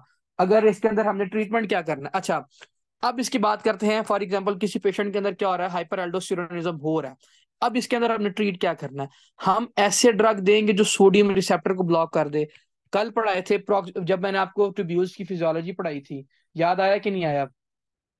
उसके अंदर मैंने आपको दो ड्रग बताए थे, अमीलोराइड नाम याद है किसी को बच्चों? अमीलोराइड, ट्राइमटेलिन याद है आपको? आप ही को मेरे ख्याल में कल भी पढ़ाई है। ये दोनों ड्रग क्या करेंगे, सोडियम के रिसेप्टर को ब्लॉक नहीं कर देंगे। तो क्या हम इस पेशेंट के अंदर ये दोनों ड्रग दे सकते हैं? Number one. अगर इससे भी फर्क नहीं पड़ रहा, तो क्या आप पोटाशियम स्पेरिंग डाययूरेटिक्स दे सकते हैं इसके अंदर, एप्लेरिनोन वगैरह दे सकते हैं इस पेशेंट के अंदर? हम इसके अंदर वो देंगे। वो क्या करेंगे, पोटाशियम के लेवल को भी इंक्रीज करेंगे, साथ पर इसका मैकेनिज्म ऑफ एक्शन क्या होता है, पोटाशियम को बॉडी में इंक्रीज करवाना, सोडियम को यूरिन में फेंकना, यही मैकेनिज्म होता है। तो हमारा पहली बॉडी में पोटाशियम कम है, तो क्या पोटाशियम स्पेरिंग डाययूरेटिक इस पेशेंट के अंदर हम दे सकते हैं? हाँ जी, जल्दी जल्दी बताएं। तो भाई इसके अंदर हम यही देंगे, बस इसका यही ट्रीटमेंट है। अगर इशू उसका ग्लैंड का साइज ज्यादा बढ़ रहा है, तो इसका सर्जिकली ट्रीटमेंट कर देंगे, एडिनोलेक्टमी कर देंगे, इसके ग्लैंड को ही रिमूव कर देंगे। हाँ जी, यहाँ तक समझ में आ गई सारी? ओ की जगह समझ में आ गई। अब डिस्कस करते हैं डायबिटीज को, अभी तो टाइम है हमारे पास, ठीक है। अब डिटेल में डायबिटीज को डिस्कस करते हैं, वेरी इंपॉर्टेंट, ठीक है। डायबिटीज अगर फॉर एग्जांपल हमने डिस्कस करना है, तो नॉर्मल सबसे पहले मुझे लेवल बताएं, फास्टिंग स्टेट में कितना होता है हमारे पास, और रैंडम में कितना होता है ग्लूकोज का लेवल बॉडी में? 70 से 120 लिखती हैं, 126 कुछ कुछ बुक्स लिखती हैं, 120 से लेके आपका 180 तक क्या होता है भाई, आपका रैंडम ग्लूकोज का नॉर्मल लेवल होता है। अब बात करते हैं डायबिटीज की मेन टाइप्स की जो हमने डिस्कस करती हैं। एक होती है टाइप 1 डायबिटीज, ठीक है। एक होता है हमारे पास टाइप 2 डायबिटीज। जो टाइप 1 होता है ना, हमेशा आपने याद रखना है। अभी तो क्लास है सर, अभी तो क्लास है। तो कितने बजे क्लास है आपकी? मेरे ख्याल में 8:15 अभी है, हफ्ते टाइम है। 9:15 क्लास है हमारे पास, अभी 15-20 मिनट है, इसके अंदर टॉपिक कंप्लीट हो जाएगा।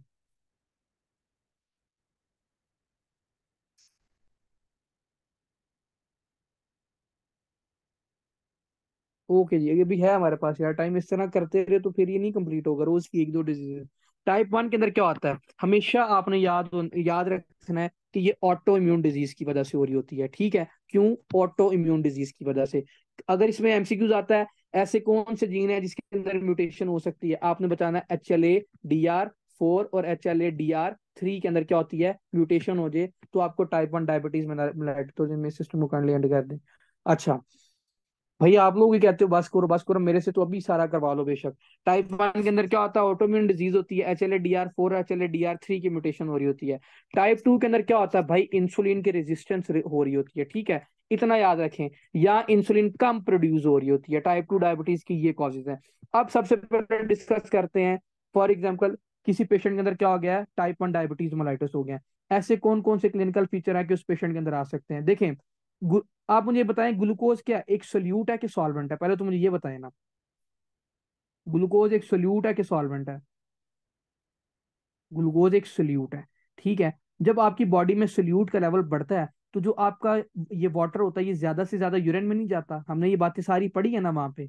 ठीक है, अब वही बातें हमने यहाँ पे करनी है। देखिए सबसे पहले हमने क्या करना है कि मैंने आपको क्या बताया कि ग्लूकोज एक क्या है भाई, सोल्यूट है, पहली इंपॉर्टेंट बात। तो सोल्यूट अगर बॉडी में एक आयन है, ऐसे याद रखने।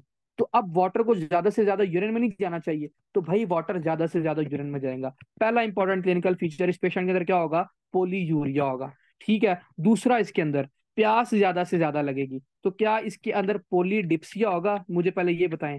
जब प्यास ज्यादा से ज्यादा, अब आपको पता है यूरिन ज्यादा से ज्यादा बाहर जा रहा है, आपका वाटर यूरिन से बाहर जा रहा है, तो जब बॉडी में वाटर कम रह गया तो भाई उतनी प्यास लगेगी ना, तो क्या होगा, पोलीडिप्सिया हो जाएगा, थर्स्ट सेंटर इसका एक्टिवेट हो जाएगा। ठीक है, दूसरा इंपॉर्टेंट क्लिनिकल फीचर, इसके अंदर पोलीफेजिया होगा। ये इंपॉर्टेंट है कि पोलीफेजिया कैसे हो रहा है। यार देखो, हमारी बॉडी में ग्लूकोज तो है ही है, ठीक है, लेकिन हमारे पास इंसुलिन है ही नहीं है। टाइप 1 डायबिटीज मेलाइटिस वाले पेशेंट के अंदर बनती ही नहीं है।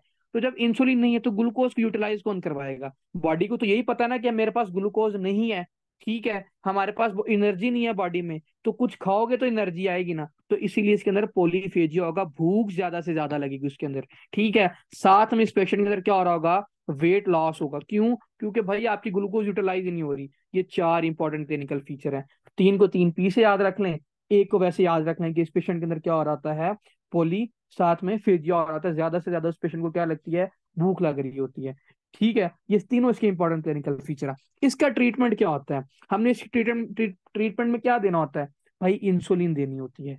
ठीक है, अभी इसके डिपेंड करते हैं इंसुलिन की टाइप्स कितनी होती है, शॉर्ट कौन सी होती है, इंटरमीडिएट कौन सी होती है, लॉन्ग कौन सी होती है, वो भी डिस्कस करते हैं। अभी आप इतना याद रखें कि अगर फॉर एग्जाम्पल किसी पेशेंट के अंदर टाइप 1 डायबिटीज मेलाइटिस हो गया है, तो उसकी वजह से कॉम्प्लिकेशन कौन कौन सी हो सकती है। आपने याद रखना है कि इसकी वजह से डायबिटिक कीटोएसिडोसिस हो सकता है। बेसिक्स में पढ़ा ना कि डायबिटिक कीटोएसिडोसिस क्या होता है, जब आपका बिल्कुल भी यूटिलाइज ग्लूकोज ना हो रही हो, आपके ब्रेन को ग्लूकोज ना मिल रही हो, किसी भी रीजन की वजह से, फॉर एग्जांपल आपका आपका वो एक्टिवेट होगा, सिंपैथेटिक नर्वस सिस्टम एक्टिवेट हो गया, इन्फेक्शन की वजह से आपका एपिनेफ्रीन ज्यादा से ज्यादा रिलीज हो रहा है। अब देखें, जब आपका एपिनेफ्रीन ज्यादा से ज्यादा रिलीज होगा, एपिनेफ्रीन क्या करेगा, जाके आपके एक हार्मोन है उसको एक्टिवेट करेगा, उसका क्या नाम है, ग्लूकागोन। तो जब आपका ग्लूकागोन ज्यादा से ज्यादा रिलीज होगा, तो क्या इस पेशेंट के अंदर दोबारा डायबिटीज का लेवल नहीं शुगर का लेवल बढ़ेगा नहीं, ग्लूकोज का लेवल बढ़ेगा नहीं, ग्लूकोज का लेवल और बढ़ जाएगा इस पेशेंट के अंदर। हाइपरग्लाइसीमिया और वर्स फीचर आएंगे इस पेशेंट के अंदर। तो बॉडी पता क्या करेगी, बॉडी कीटो एसिडोसिस स्टार्ट कर, कीटो डाइट शुरू कर देते हैं, वो आपने पढ़ा ना वो वाली बात। तो बॉडी आपकी पता क्या करेगी, आपकी ना एक एंजाइम को रिलीज करेगी, उसका नाम क्या है, बीटा हाइड्रोक्सी ब्यूटेरिक एसिड। अब ये बीटा हाइड्रोक्सी ब्यूटेरिक एसिड क्या कर रहा होता है, किसी को पता है ये एंजाइम क्या करता है? रिपीट कर दूं ये वाली बात। देखो यार, देखो जब हमारी बॉडी में तो तहसीन ग्लूकोज तो है, लेकिन वो यूटिलाइज नहीं हो रही, बॉडी को नहीं पता, तो इस पेशेंट के अंदर क्या होगा, ज्यादा से ज्यादा वेट लॉस होगी।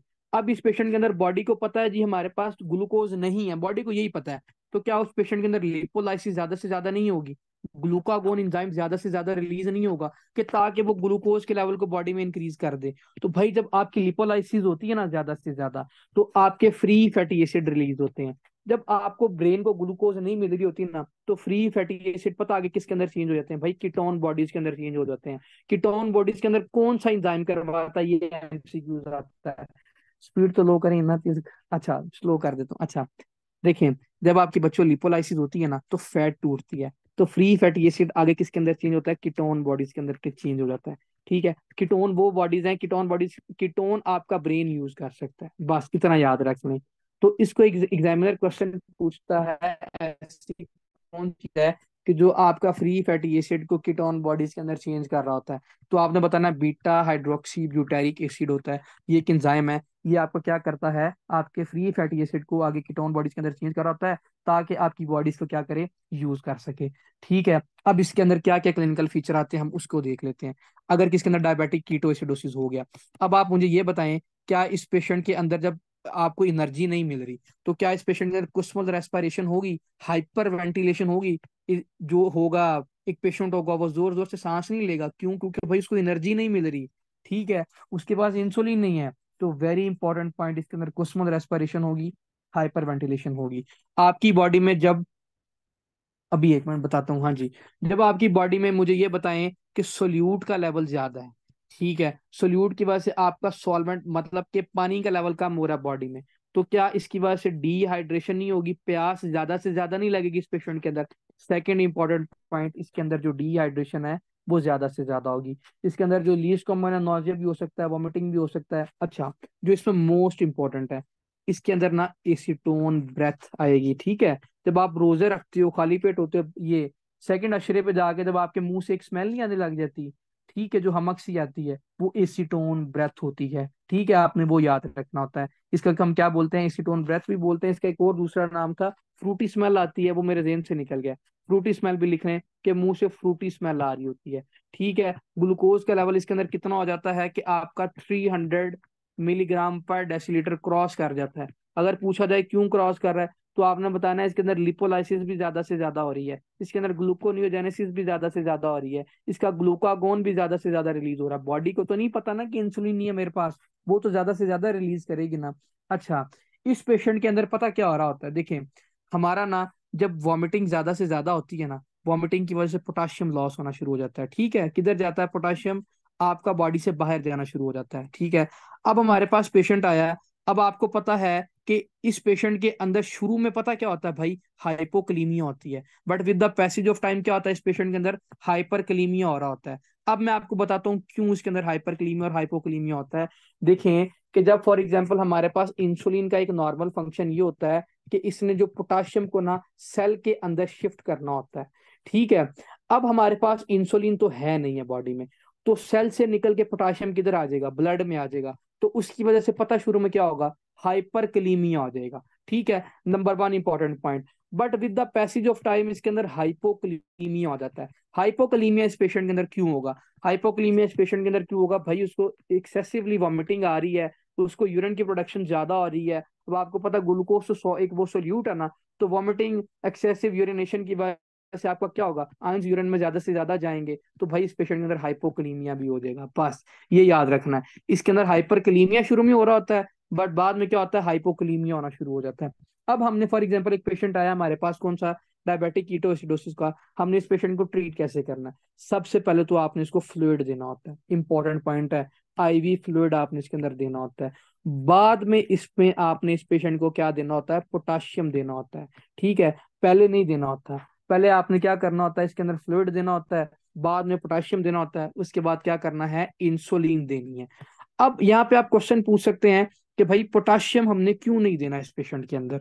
देखो, बॉडी में ऑलरेडी हाइपोक्रीमिया चल रहा है, अगर आपने बाहर से पहले उसको इंसुलिन दे दी, तो जो हमारे पास 4-5 मॉलिक्यूल पड़े हुए हैं किसके, पोटाशियम के, वो भी क्या करेंगे, उठ के सेल के अंदर चले जाएंगे ब्लड से निकल के। तो पेशेंट के अंदर ज्यादा कंडीशन वर्स हो जाएगी, हाइपोक्लीमिया ज्यादा हो जाएगा उस पेशेंट के अंदर। इसीलिए क्या करना है, पहले आईवी फ्लूइड देना है, फिर पोटाशियम देना, उसके बाद इंसुलिन देना है। ये वाली बात समझ में आ गई ट्रीटमेंट में? हाँ जी, ये वाली बात समझ में आई सबको?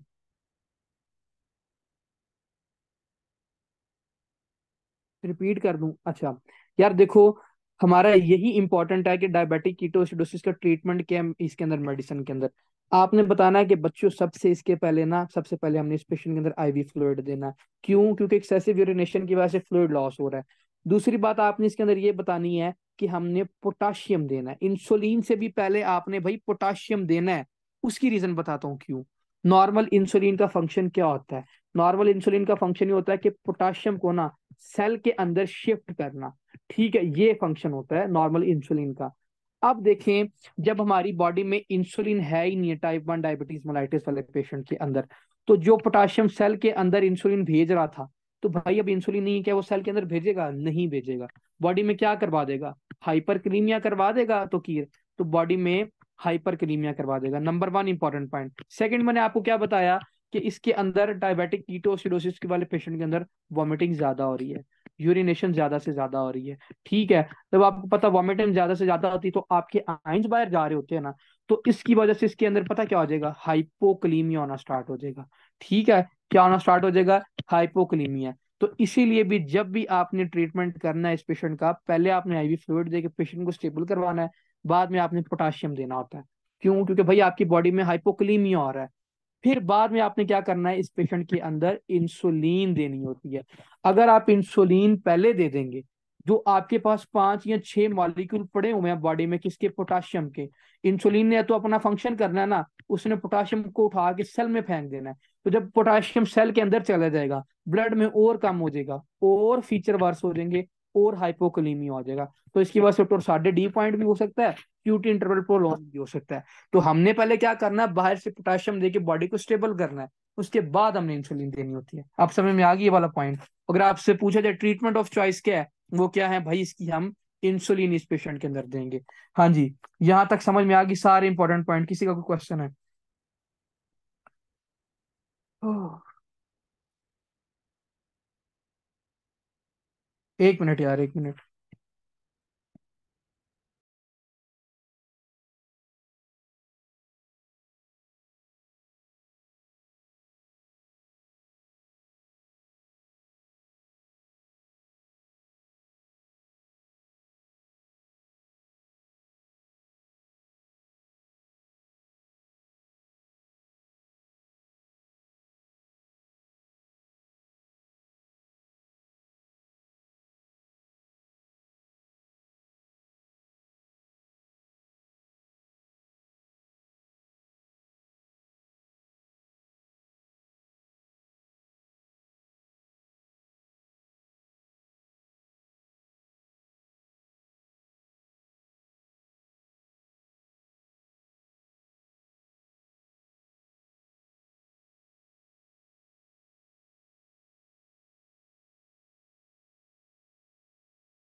ओके जी यार, इधर आ जाओ वापस टॉपिक की तरफ। अच्छा, अब हम बात करते हैं कि ऐसी कौन कौन सी इंसुलिन है कि जो हम इस पेशेंट के अंदर दे सकते हैं। अब हमारा टॉपिक ये है, इंसुलिन की टाइप्स को हमने डिस्कस करना है। एक होती है हमारे पास शॉर्ट एक्टिंग इंसुलिन, ठीक है। एक हमारे पास होती है बच्चों रैपिड इंसुलिन होती है हमारे पास, ठीक है। एक हमारे पास होती है बच्चों इंटरमीडिएट होती है, ठीक है। तीसरी हमारे पास होती है कौन सी, लॉन्ग एक्टिंग इंसुलिन होती है, ठीक है। आपकी बुक में कुछ बुक्स के अंदर ये जो है ना, ये रैपिड वाली है, ये उन्होंने निकाल दिया। क्यों? क्योंकि रैपिड वाले पेशेंट के अंदर, सॉरी शॉर्ट वाली निकाल दी है, वो नहीं लिखते होते। क्यों? क्योंकि उसकी रीजन ये है कि ये 60 मिनट लेती है एक्टिवेट होने के लिए। तो पेशेंट को पहले 60 मिनट इंतजार करना पड़ता था, ठीक है। ये दे के पेशेंट को 40-50 मिनट इंतजार करवाते थे, फिर उसके बाद कहते थे कि आप कुछ खा लो तुम, ठीक है, ताकि उसके अंदर हाइपरग्लाइसीमिया ना हो ना, इसीलिए। तो अब कुछ बुक्स इसको लिखती हैं, कुछ नहीं लिख रही होती, ठीक है। बस आपने ये वाला पॉइंट इसके अंदर याद रखना है कि शॉर्ट एक्टिंग अब क्यों नहीं चल रही, रैपिड इंसुलिन ज्यादा क्यों प्रेफर कर रहे होते हैं, ठीक है। इसके अंदर ये लिखना होता है क्यों, क्योंकि भाई ये 60 मिनट लेती है, और जो दूसरी है वो कौन सी लेती है, वो हमारे पास लेती है 15 मिनट एटलीस्ट लेती है एक्टिवेट होने के लिए, ठीक है। बस इसमें यही डिफरेंशियल पॉइंट आपने ये याद रखना होता है। अब फॉर एग्जाम्पल ऐसी कौन सी हमारे पास है रैपिड एक्टिंग इंसुलिन के नाम कौन कौन से हैं? रैपिड एक्टिंग का मतलब है कि जो फौरन से एक्ट करे, ठीक है। अब ऐसी कौन कौन सी उसके अंदर आती है, तो आपने याद रखना कि एक आती है लेस्प्रो इंसुलिन आती है इसके अंदर, ठीक है। दूसरी इसमें आती है हमारे पास एस्पार्टेट आती होती है, ठीक है। तीसरी हमारे पास इसमें आती है ग्लूलाइसिन आ रही होती है, ठीक है। ये पेशेंट को हम 15 मिनट खाने से पहले देते हैं, ये अपना एक्शन करती, फिर उसके बाद हम कहते हैं कि जी अब आप कुछ खा सकते हो, आपकी बॉडी में इंसुलिन है थोड़ी बहुत, ठीक है। दूसरी आप याद रखें कि शॉर्ट एक्टिंग में कौन कौन सी होती है। शॉर्ट एक्टिंग का नाम शॉर्ट एक्टिंग के नाम से ही आती है, इंसुलिन के नाम से ना, लेकिन ये ना 60 मिनट लेती है अब एक्टिवेट होने के लिए। पहले हमारे पास ये एक्यूट केस में ये हमारे पास इंसुलिन ऑफ चॉइस थी, लेकिन अब ये नहीं है। क्यों? क्योंकि ये टाइम ज्यादा लेती है एक्टिवेट होने के लिए, ठीक है। अब आप बात करते हैं किसकी, इंटरमीडिएट इंसुलिन की। इंटरमीडिएट मतलब कि जो ना ही बहुत ज्यादा टाइम ले और ना ही बहुत ज्यादा कम ले। इसके अंदर एक आती है हमारे पास आइसोफेन इंसुलिन के नाम से आ रही होती है ना, ठीक है। अब आइसोफेन ये क्या, ये भी देते हैं सबक्यूटेनियसली, ये दे रहे होते हैं, ठीक है। आइसोफेन इंसुलिन होती है। आइसोफेन का दूसरा नाम पता है किसी को क्या है? वो अपने वहां से मैसेज देके बताना, मेरे शो नहीं हो रहा। आइसोफेन का दूसरा नाम पता क्या है? Isophane, very good. तो कीर एनपीएच बोल रहे होते हैं, ठीक है। अब एनपीएच की एब्रीवेशन क्या है? न्यूट्रल प्रोटामाइन पोचडोग्रोन बोलते हैं इसको, ठीक है। न्यूट्रल प्रोटामाइन हॉर्स ड्रोन बोल रहे होते हैं, ठीक है। एनपीएच के नाम से ये मोस्ट लाइकली ये इस नाम से आती है, एनपीएच के नाम से ना। पाकिस्तान में भी एनपीएच के नाम से आ रही होती है। ये इंटरमीडिएट होती है। ये इंटरमीडिएट का मतलब क्या है कि ये आपके सबक्यूटेनियस स्किन पे लगा देते हैं, ये फिर आहिस्ता आहिस्ता आहिस्ता आहिस्ता वहां से रिलीज होती है, ठीक है। इसका भी लॉन्ग ड्यूरेशन ऑफ एक्शन है। सबक्यूटेनियसली इसका रूट अगर पूछा जाए कि इसका रूट कौन सा है, तो आपने बताना है सबक्यूटेनियसली। फिर उसके बाद डिस्कस करते हैं कौन सी, long acting insulin. Long acting insulin क्या कर रही होती है, इसमें सबसे पहले आप इसकी क्लासिफिकेशन लिखें। एक इसमें आती है लार्जीन आ रही होती है इसके अंदर, नंबर वन। दूसरा इसके अंदर क्या आ रही होती है, वेरी गुड जैन। दूसरी इसके अंदर क्या आती है हमारे पास, डेटामार आ रही होती है। तीसरी कौन सी होती है, हाँ जी पता है किसी को तीसरी कौन सी होती है? जी जी, डेग्लूटेक के नाम से आती है। किस नाम से? डेग्लूटेक के नाम से। ये बस एक दफा इसको पढ़ लीजिएगा, अगर याद नहीं भी होती तो कोई मसला नहीं है, ठीक है। अब इसका काम क्या होता है, ये भी भैया आपके सब क्यूटेनियसली लगती होती है। ये भी आहिस्ता आहिस्ता स्लोली स्लोली सारा दिन एक दफा लगा देते हैं इसको सुबह उठ के, और ये सारा दिन स्लोली स्लोली आपकी बॉडी में इंसुलिन रिलीज करती रहती है, ताकि इस पेशेंट के अंदर क्या ना हो, हाइपरग्लाइसीमिया ना हो। अगर आपसे पूछा जाए कि लॉन्ग एक्टिंग इंसुलिन बनती कैसे है, अब ये भी क्वेश्चन आ सकता है, एग्जामिनर पूछता है कि हमारे पास लॉन्ग एक्टिंग इंसुलिन बनती कैसे है। तो भाई आपने बताना है कि ये बनती ऐसे है कि इसके अंदर हमारे पास 70% होती है इंटरमीडिएट इंसुलिन। अब इंटरमीडिएट इंसुलिन का नाम क्या लिखवाया था मैंने, हाँ जी किसी को पता है? ठीक है, टाइप कर रहे हो तो कीर। इंटरमीडिएट का नाम क्या है?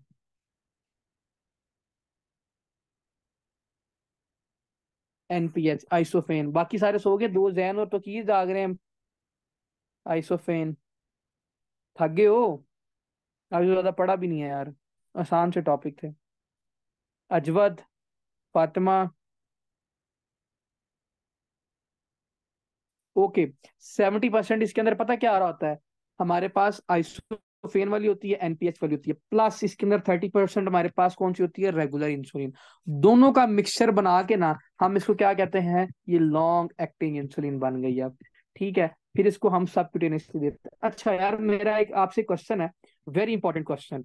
हम जो इंसुलिन होती है, हम कहते हैं जी इंसुलिन हमने आईवी दे दी, सबक्यूटेनियसली लगा दी, ये आपने सारी बातें पढ़ी है ना। इसको हम ऑरली क्यों नहीं दे सकते? बेसिक्स वालों को मैंने ये बात बताई हुई है, ऑरली क्यों नहीं देते? Very good Toqeer, this is peptide. और आपके पेप्टाइड को कौन करता है डिग्रेडेशन? आपका प्रोटीएज एंजाइम इसकी डिग्रेडेशन कर देगा। इसीलिए क्या करना है, पेंक्रियास से प्रोटीएज एंजाइम रिलीज होगा और इस पेप्टाइड की डिग्रेडेशन कर देगा। इसीलिए ये हम ऑरली नहीं दे सकते, ठीक है। समझ में आ गई? आपको जो प्रोटीएज एंजाइम है, पेप्टाइड प्रोटीन है, उसको डिस्ट्रॉय कर देगा भाई, बेसिक सी क्लास, ओके जी। बाकी जो टाइप 2 डायबिटीज मेलाइटस है, उसको हम यहाँ से कल कंटिन्यू करेंगे।